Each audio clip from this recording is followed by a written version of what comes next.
On va pas s'enflammer, c'est que le premier match, c'est face au Havre. Mais si c'est ça le PSG sans Mbappé, c'est très très méchant. Attendez les gars, là on marche sur la tête. Déjà, qui est ce joueur? Non, dites-moi qui est ce joueur. On va commencer par le commencement, c'est un magicien. Ce mec, c'est un sorcier. À mon avis, là, dans les boîtes aux lettres, quand il y a écrit « Ouais, consultation marabout, 10 € l'heure, etc. » C'est Joao Neves qui dépose ça dans vos boîtes aux lettres. Comment a-t-il réussi à faire marquer Dembélé de la tête? Répondez-moi à cette énigme. Doublé de passe décisive. Mais qui est ce joueur? J'ai dit Dembélé qui marque de la tête. Fin du débrief. Là, je dois mettre un point final. Là, je dois couper la vidéo. Qui revient sur les mêmes bases, qui marque. Mais les gars, je vous jure, ce que j'ai vu, j'ai dit non, en fait, là, j'ai l'impression qu'ils sont libérés. J'ai l'impression qu'ils veulent jouer au football. J'ai l'impression que là, ils se disent, bon, là, c'est à nous d'assurer.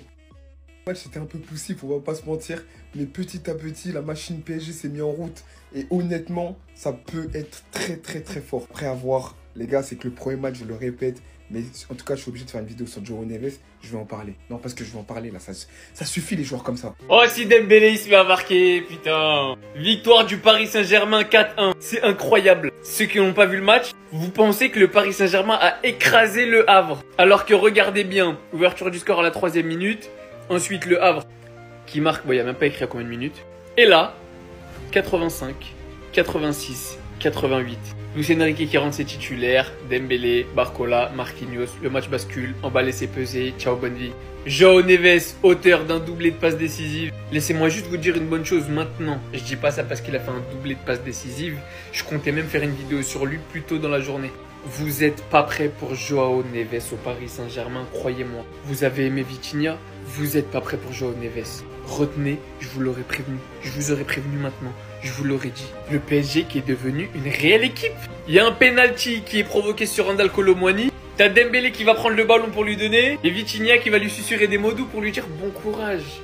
Bon courage Randal, marque-le. C'est devenu une équipe qui s'aime, qui se fait des bisous, qui va prendre des douches tout nus dans le vestiaire. Mais ne croyez pas que je vais pas parler de cet homme. Mais lui mérite sa vidéo personnelle. Donc le Havre qui était pas loin de récupérer le point du nul, peut-être plus, finit par se faire défoncer à domicile. Malheureusement pour eux, c'est la cruelle loi du football. Alors, je vais pas rentrer dans un délire. Le Paris Saint-Germain sans Mbappé, ça donne ça. Parce qu'avec ou sans Mbappé contre le Havre, ça doit donner ça. C'est le Havre, il y a Paris, il y a des joueurs de classe mondiale. Ce que je vais vous dire, c'est que l'entrée de Barcola et Dembélé, elle a tout changé. Et que Barcola, sur le couloir, en accélération, un but, c'est du rapide. Barcola, il est vraiment propre. Maintenant, Paris, début de saison, contre les petites équipes, elle les frappe chaque année. La surprise n'est pas au rendez-vous. Paris qui frappe le Havre, c'est normal. Comme d'habitude, ça sera en Ligue des Champions dès les phases de poule. Que là, ça va regarder le vrai niveau de Paris sans Kylian Mbappé. Mais contre le Havre, les gens qui disent « Ouais, regardez, sans Kylian, on gagne des 4-1. » Les gars, arrêtez s'il vous plaît, par pitié. Même avant que Kylian, il aille à Monaco, vous gagnez déjà 4-1 contre eux. Excusez-moi, mais on est beaucoup trop dangereux. On est trop dangereux. Attention à ce qui arrive. Mais il encule Williams. Voilà, je m'en bats les couilles. Il encule Williams. Il est beaucoup trop fort. Il est rentré, il a fait une accélération. Il avait même l'air que M-Box, il rêverait de faire ce geste. C'est bon ou quoi? C'est qui ce petit portugais? C'est qui ce magicien? Non, j'ai pas envie de me rappeler des belles choses, mais il est petit, il est technique, il est arrivé il y a 2h30 à l'aéroport de Beauvais, 2 passes décisives et il rentre chez lui. Ousmane qui marque de la tête. Ousmane Dembélé qui marque de la tête. On vit quelque chose de beau. On est au début de la saison, faut pas s'enflammer, tranquille. Mais c'est prometteur, on va pas se mentir, c'est prometteur. Mais il y a des choses dans le même secteur que tous les ans. Voilà, la défense. Sur coup de pied arrêté, il y a un problème. On est fébrile, frère. À chaque fois qu'il y a un coup de pied arrêté, on sait ce qui va arriver. On sait qu'on va perdre un duel. On sait que potentiellement, il va y avoir une occasion de but. Ça fait peur, la défense. Ça fait peur. Bon, satisfaction, Pacho. William Pacho, satisfaction. Voilà. De quelle planète vient-il? D'où vient-il? Est-il vraiment? Qui est-il vraiment? Honnêtement, je regardais pas Joao Neves, je le connaissais pas. Premier match, 2 passes décisives. Je l'ai déjà dit dans mon débrief, mais faire marquer Dembouz de la tête. Les gars, déjà, c'est difficile de faire marquer du pied Dembélé. Il a fait marquer de la tête. De la tête! Joao Neves. Premier match, il m'a déjà conquis. Je suis dans son train. L'élégance dont il fait preuve balle au pied. On m'a dit, ouais, il ressemble un peu à Verratti, un peu, tu vois, dans son... J'ai vu, j'ai compris. Les gars, je vais pas faire la même erreur que Vitinha. Je vais être dans son train tout de suite. Tout de suite, je suis déjà dans son train. Là, pour moi, le PSG tient une pioche vraiment très très intéressante. Un joueur capable de tenir le ballon au milieu de terrain avec sa technique. Il peut faire beaucoup de choses. Il a beaucoup de palettes à son arc. Beaucoup de palettes à son arc. Corde à son arc, c'est mieux? Ouais, c'est mieux, je pense. En tout cas, moi, aujourd'hui, il m'a fait un match de malade. Honnêtement, je le regarde et je me dis, il y a quelque chose. Non, il y a quelque chose, les gars. Dites-moi ce que vous en pensez.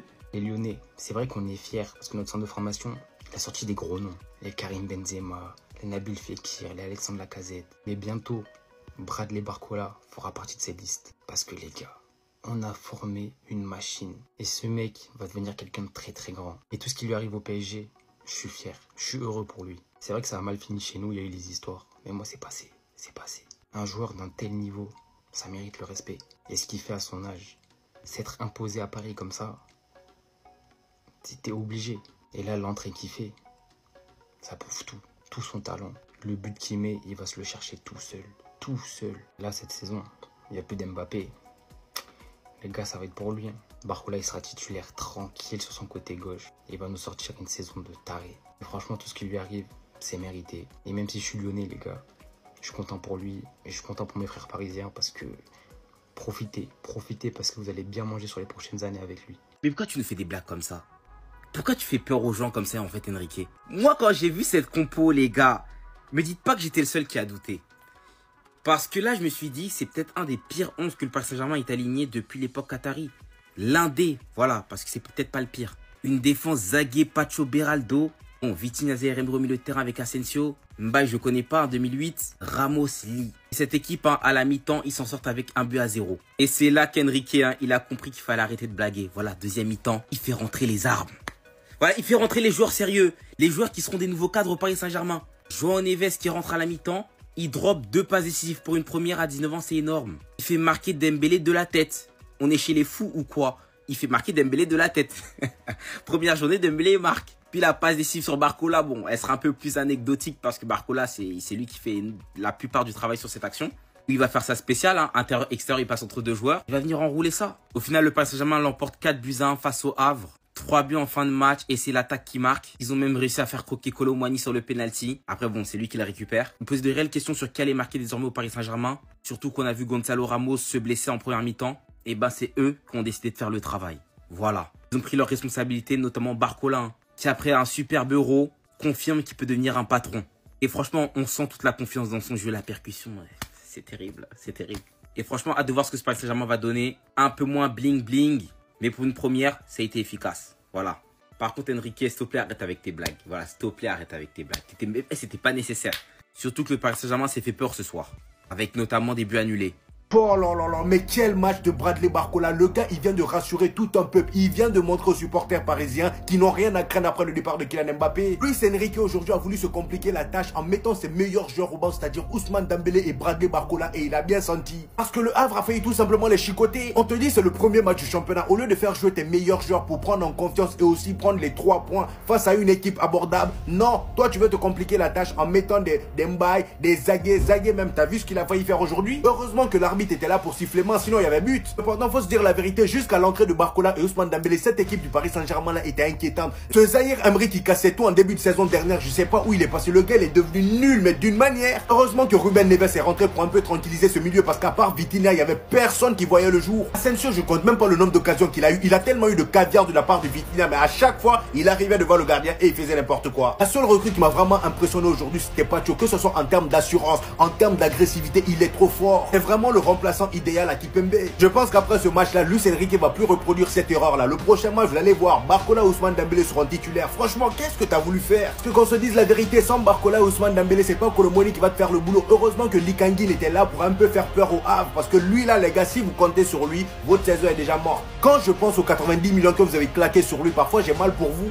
Vous voulez que Paris achète qui à gauche? Je comprends pas. Vous avez Bradley Barcola. On veut Gvara, on veut Léao, on veut je sais pas quoi. Mais on veut Barcola. Je suis pas pour le Paris Saint-Germain, vous le savez si vous me suivez. Mais je vous le répète depuis l'année dernière. Bradley Barcola, c'est pas votre petit. Bradley Barcola, c'est un joueur extraordinairement talentueux. Et il a encore une marge de progression de malade, hein. Mais désolé.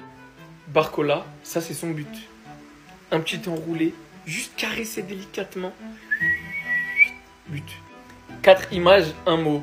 Une entrée en jeu, Barcola qui fait basculer le match. Il joue comme un réel ailier, ce que Kylian ne faisait plus déjà depuis un bon moment. Il déstabilise, il est excellent dans le 1 contre 1. Il a une plutôt très bonne finition, même si il y a certains matchs l'année dernière où ça laissait à désirer. Croyez-moi, Barcola, c'est vraiment le joueur que vous voulez voir au Paris Saint-Germain en tant que titulaire les Parisiens. Et je vais même aller plus loin. Derrière Gonzalo Ramos en tant que neuf s'il joue titulaire et qu'il n'est pas blessé, pour moi, Barcola sera le meilleur attaquant du Paris Saint-Germain cette saison. Et le leader de cette attaque. Il a tout pour lui en fait, ce petit. Il a vraiment tout pour lui, footballistiquement parlant. Il peut tout faire, tout ce qu'on lui demande à son poste. Il peut même jouer à droite, à gauche. Ça peut même forcer en neuf sur 2-3 matchs. Moi, je pense que cette saison, c'est sa saison. Dites-moi ce que vous voulez. Hein. C'est sa saison au PSG. C'est l'attaquant de l'année. Vous verrez. En tout cas, les Parisiens, moi, je comprends pas pourquoi vous voulez encore des mecs à ce poste-là, alors que tout ce que vous allez faire en ramenant une grosse star à ce poste, c'est lui barrer la route. Voilà, voilà l'agneau, voilà. Voici celui qui pourrait tirer son épingle du jeu cette saison au PSG avec le départ d'Mbappé. Et ça fait déjà trop longtemps que je le dis, Bradley Barcola. La saison dernière déjà, première saison au PSG, alors qu'il n'était pas du tout parti pour être titulaire. Il a fini titulaire parce qu'il l'a mérité avec de très bons matchs, y compris en Ligue des Champions, où il a montré déjà qu'il n'avait pas peur, qu'il avait de la personnalité, malgré son jeune âge. Et c'est ça qu'on aime avec Barcola, c'est toujours un joueur qui rentre, qui provoque, qui percute, qui va chercher les 1 contre 1, qui va faire des différences, qui vont pouvoir ouvrir des espaces, soit pour les coéquipiers, soit pour lui-même, pour aller marquer son but. Comme c'est le cas ce soir, Luis Enrique a mis du temps avant de faire rentrer ses armes de destruction massive, Barcola et Dembélé. Et dès qu'il l'a fait, 3 buts en 10 minutes. Regardez Barcola au départ de l'action. Il est en 1 contre 1 et vous allez le voir, il y a un autre joueur qui va venir fermer, donc il va se retrouver en 1 contre 2. Et là, regardez, directement il va les passer avant d'aller enrouler et de marquer. Bradley Barcola est au top. Non, vraiment, Barcola, tu es ma star. Tu m'illumines dans le noir. Là, cette saison, c'est toi la tête d'affiche. Avec Ousmane Dembélé. Mais toi, je sens que tu peux atteindre un niveau que Ousmane Dembélé n'atteindra jamais. En tout cas, tu as le potentiel. Dembélé aussi, il avait ce potentiel-là. Mais c'est un excellent joueur. Et là, il le montre encore, c'est la tête d'affiche. Mais toi, je te mets au-dessus. Parce que j'ai beaucoup d'attentes pour toi. Je veux que tu sois le meilleur buteur du club. Je veux que tu sois le meilleur passeur, tu as toutes les qualités pour. Il faut que tu sois vraiment un tueur, comme Kylian l'a été, comme Cavani l'a été, comme Ibra l'a été. Franchement, cette saison, je suis à fond derrière toi, je compte sur toi. Ce duo, il va faire très mal, je l'espère. Les gars, je pense qu'on a tous eu la même réaction devant le but de Barcola. On s'est tous dit, c'est trop facile. C'est trop facile pour lui. Il pue le football. Donc franchement, cette saison, le Paris Saint-Germain est à toi.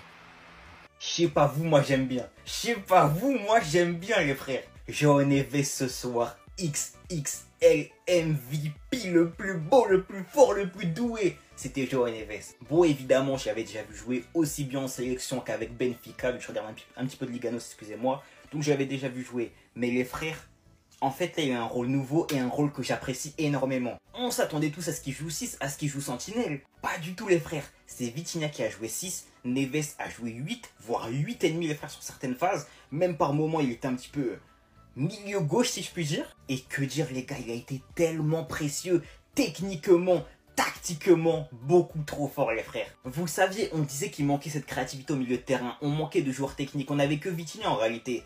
Et les frères, il a enfin trouvé son duo, tu vois ce que je veux dire? Il l'a enfin trouvé. Et Neves, dans ce rôle un peu semi-offensif, c'était tellement incroyable ce soir, les frères. Il apportait le surnombre en attaque. Il provoquait, était dangereux par ses dribbles, par ses appels. Les frères, on parlait d'un mec qui était venu pour jouer Sentinelle, s'il vous plaît. On parlait d'un mec qui était venu pour jouer Sentinelle. Le gars se retrouve avec 2 passes D, dont un banger, les frères, dont un banger. Une sorte de frappe flottante, un faux centre bizarre, les frères. Repris de la tête par Dembélé, une tête de Dembélé. Mais les gars, on marche sur la tête. Carrément, j'ai pas les mots pour décrire son match. Il a joué qu'une seule mi-temps, mais les frères, hein, passé la 60e, il s'est passé un truc dans son crâne. Passé la 60e, et il est rentré dans la zone. Il est rentré dans la zone. Enfin bref, les frères, je suis conquis. Premier match pour João Neves, 2 passes D. La saison est lancée. La saison est lancée et croyez-moi qu'il va pas s'arrêter de sitôt. Il est monstrueux. Bon, moi, je vais vous expliquer comment ça va se passer cette année. Là, premier match de Ligue 1, on a éteint à l'extérieur le Havre. Vous allez me dire, frérot, c'est le Havre. Et moi, j'ai envie de te dire, oui, c'est que le Havre. Mais quand même, on aurait pu faire caca, hein. Premier match de Ligue 1, oh non, il n'y a plus Kiki, Qu'est-ce que tu racontes, frérot? Ça a libéré Kolo Muani. Kolo Muani qui est tant attendu en tant que numéro 9. Allez, pétard. Barcola qui prend aussi ses responsabilités. Ma femme, t'as pas mais Ousmane Dembélé qui est tant critiqué. Donc là, les gars, on attend les Real Madrid, les Liverpool, les Bayern de Munich. Faites ce que vous avez à faire dans votre championnat. On se retrouve en février, les gars. On arrive fort sur vous. Quitte le Paris Saint-Germain. Pitié, quitte notre club. C'est même pas pour être méchant, les frères, je vous promets. Hein, mais il faut en fait juste qu'ils partent. Il faut juste qu'ils partent. Les gars, je suis désolé, mais encore une fois, Colomani, c'est plus possible. Et après, vous allez me dire, oh, faut prendre le temps, faut le laisser le temps, machin. Les gars, non. Ça fait 1 an qu'on le laisse le temps. Ça fait 1 an qu'on le laisse le temps et j'ai limite l'impression, c'est même pas, il progresse pas. Carrément, il est encore plus nul qu'avant. Il est de plus en plus nul, les frères. Je peux entendre qu'un attaquant peut ne pas être en confiance et ne pas marquer. Je peux l'entendre. Mais les frères, c'est même pas qu'une question de marquer. C'est même pas qu'une question de finition, qu'une question de réussite. C'est une question de base. Il n'a plus les bases du football. Les frères contrôle passe, il n'arrive pas. Conservation de balle, il n'arrive pas. Dribbler, il n'arrive pas. Sprinter, il n'arrive pas. Appel contre appel, ça n'existe pas avec lui. Le jeu en pivot, ça n'existe pas. C'est-à-dire qu'il ne sait rien faire. Il ne sait rien faire, les frères. Je peux même pas être plus clair que ça. Et je vous jure que c'est même pas pour être méchant, je vous jure. Moi, c'est un joueur que j'aime bien, Colomani. Et c'est ça le pire, c'est que je l'aime bien. J'ai envie qu'il reprenne confiance. J'ai envie qu'il devienne un bon joueur. Mais les frères, je n'y crois pas. Je n'y crois pas une seule seconde. Je n'y crois pas une seule seconde, les frères. Il me paraît trop nul. En fait, tu vois, il revient de trop loin. C'est trop tard, là. Il faut qu'il se range dans un club moyen, dans un club où il aura plus de... Je sais pas, j'en sais rien. En vrai, je sais même pas où il faut qu'il se relance. Mais pas au Paris Saint-Germain. Plus au Paris Saint-Germain. Je vous promets, je dis même pas ça pour être méchant. Mais pour lui, comme pour nous, c'est mieux pour tout le monde qu'il fasse sa vie ailleurs. Tu vois ce que je veux dire? Et pour sa carrière, il peut pas se contenter de ça. Même pour son mental, il peut pas se contenter de cette situation. Nous, de notre côté, les frères, je veux bien qu'on construise un projet long terme. Mais il faut des joueurs qui ont des perspectives de réussite. Il faut des joueurs qui ont des perspectives d'évolution. Ce n'est pas le cas de Colomani. Ce n'est pas le cas de ce joueur. Le placement, j'en parle même pas. Tout le temps en retard sur les actions. Toujours un temps de retard, un temps de décalage. Je suis désolé, moi j'y crois plus. Voilà, moi j'y crois plus, moi j'abandonne le projet. S'il redevient fort, tant mieux. S'il devient fort, plutôt, excusez-moi, même pas redonner. S'il devient fort, tant mieux. Je serais content pour le club, je serais content pour lui, que j'aime beaucoup. Mais les frères, moi aujourd'hui j'y crois pas. Voilà, j'y crois pas, je vous le dis. En vrai les gars, je suis débile. Je suis un gros débile. Je me suis inquiété pour le Paris Saint-Germain. Avec la perte de Mbappé, je me suis dit que ça va être un peu bizarre. C'est vrai que sur la dernière saison, on n'a pas eu le droit à un grand Mbappé. Mais franchement, les gars, je me suis dit que ça va quand même faire bizarre de perdre un joueur qui a autant compté pour le Paris Saint-Germain durant ces dernières années. Mais je vous parle sérieux, je me sens débile. Je me sens débile en fait parce que la vérité, je me suis inquiété pour rien. Il a perdu Mbappé, mais il te reste quand même Dembélé. Il te reste quand même Monsieur Bradley Barcola. Aujourd'hui, que ce soit l'un ou l'autre, leurs entrées, elles ont juste été fracassantes. Aujourd'hui, que ce soit Barcola ou Dembélé, ils sont rentrés dans un match qui était un peu compliqué pour leur équipe. On va dire qu'ils venaient de prendre un but, etc. Mais ça les a pas empêchés de faire du sale. Aujourd'hui, ils sont rentrés dans un match un peu compliqué. Paris venait de prendre un but, ça s'annonçait un peu bizarre. Mais les gars, ça leur a pas empêché de faire du sale. Ils sont rentrés sur leur côté chacun. Ils ont apporté du danger. Ils ont gaspillé des joueurs. Et ils ont été décisifs. Et aujourd'hui, c'est grâce à eux si le Paris Saint-Germain gagne. Parce que quand ils sont rentrés sur le terrain, le match, il a pris une autre tournure. Il y avait plus de vitesse, plus de percussion. Et ça a clairement aidé le Paris Saint-Germain. Franchement, pardon de m'être inquiété pour rien. Ensuite, les gars, Joao Neves, il rentre une mi-temps, premier match en Ligue 1, 2 passes D, tranquille, dans le plus grand des calmes, comme si de rien n'était. Quand tu le regardes comme ça, il a pas d'ex, hein. Maillot rentré dans le short, petit nain, petite touffe, il a pas de contour et tout, mais les gars, je vous parle sérieux, il est trop boosté. Il est vraiment trop boosté. Le gars, il va à la guerre, il va au charbon, il est intelligent, il se place bien, bonne qualité de passe, bonne lecture de jeu. Franchement, les gars, le Paris Saint-Germain, ils ont fait un braquage de ouf, on se rend pas compte. 70 millions pour ce mec-là, avec tout le potentiel qu'il a, je vous parle sérieux, c'est un braquage, les gars. J'ai bien aimé Pacho aussi, les gars. Belle découverte, je vous parle sérieux, je le connaissais pas du tout. Après, c'est vrai, ça fait qu'un match, mais franchement, il a l'air d'être solide, serein, il a l'air d'être très calme des fois. Il essaie de prendre les bonnes décisions, donc franchement, les gars, faut le surveiller. Et je pense que c'est un très bon renfort pour le Paris Saint-Germain. Il y a eu d'autres aussi très belles performances. Je pense à Asensio, je pense à Kanguinli, je pense à Vitinha. Donc franchement, les gars, aujourd'hui, le Paris Saint-Germain, ils ont assuré. On a hâte de voir ce que ça va donner lors des prochains matchs et surtout en LDC. Alors, je vais pas rentrer dans un délire. Le Paris Saint-Germain sans Mbappé, ça donne ça. Parce qu'avec ou sans Mbappé contre le Havre, ça doit donner ça. C'est le Havre, il y a Paris, il y a des joueurs de classe mondiale. Ce que je vais vous dire, c'est que l'entrée de Barcola et Dembélé, elle a tout changé. Et que Barcola, sur le couloir, un accélération, un but, c'est du rapide. Barcola, il est vraiment propre. Maintenant, Paris, début de saison contre les petites équipes, elle les frappe chaque année. La surprise n'est pas au rendez-vous. Paris qui frappe le Havre, c'est normal. Comme d'habitude, ça sera en Ligue des Champions dès les phases de poule. Que là, ça va regarder le vrai niveau de Paris sans Kylian Mbappé. Et contre le Havre, les gens qui disent ouais, regardez sans Kylian, on gagne des 4-1, les gars, arrêtez s'il vous plaît, par pitié. Même avant que Kylian il aille à Monaco, vous gagnez déjà 4-1 contre eux. Comment le PSG va faire sans Mbappé? Et bah voilà comment on va faire, voilà comment on va faire. Fini les égos surdimensionnés, les joueurs qui veulent marquer tout seuls. Désormais, tous nos attaquants vont stater les frères. Tous nos attaquants vont faire leurs stats. Et ça, les frères, pour les plus anciens, vous le savez, hein, j'en parlais déjà avant le départ de Mbappé. Du point de vue de Barcola, c'était une évidence, les frères. Barcola est trop fort. Barcola est trop fort, les frères. Il était un peu trop altruiste la saison passée. Là, les frères, il fallait qu'il commence à tirer. Il faut qu'il commence à tirer. Ce soir, un tir, un but, fini. Dembélé, lui, c'est encore différent. Parce qu'en soi, il a toujours tiré, malheureusement, peu de réussite, tu vois. Et là, les frères, on le sait. Si Dembélé veut passer enfin un cap dans sa carrière, il faut qu'il nous fasse une saison où il peut stater. Où il peut marquer, surtout vu que c'est un bon passeur, on le sait. Mais il faut faire une saison à 15-20 buts. Il faut faire une saison à 15-20 buts dans sa carrière. Il a aujourd'hui 27 ans, les frères. C'est normalement l'âge dans lequel tu rentres plus ou moins dans ton prime. C'est les plus belles années d'un footballeur. C'est les années où tu atteins ton pic en termes de niveau. Et bah là, c'est maintenant qu'il faut commencer à le prouver. Tu vois ce que je veux dire? Dembélé, c'est un talent balle au pied, on le sait. Mais désormais, les frères, il faut stater. Ce soir, but de la tête pour Dembélé. Le placement parfait. Une détente de malade, les frères. Le gardien est surpris, c'est but, ça filoche. Personnellement, les frères, j'attends pour ces deux-là à la fin de saison entre 35 et 40 buts. Cumulés, bien évidemment. Ils peuvent clairement le faire, les frères. C'est la suite logique pour Barcola. Commencer à stater, enfin commencer à vraiment bien stater. Et pour Dembélé, ce serait enfin passer le cap qu'on attend depuis des années. Les frères, moi je crois en eux, je crois vraiment en eux. T'ajoutes à ça Gonzalo Ramos qui reviendra de blessure. On l'a bien vu encore ce soir, les frères. Ramos, il sera le titulaire. Ramos sera titulaire, il est beaucoup trop fort. Et Ramos, c'est pareil, c'est un joueur sur lequel j'attends entre 15 et 20 buts. Et je sais qu'il peut les mettre, il a déjà fait de toute façon. Il l'a déjà fait, donc on sait qu'il peut le faire. Franchement, les frères, malgré le départ de Mbappé, je suis serein de malade. Je suis serein de malade.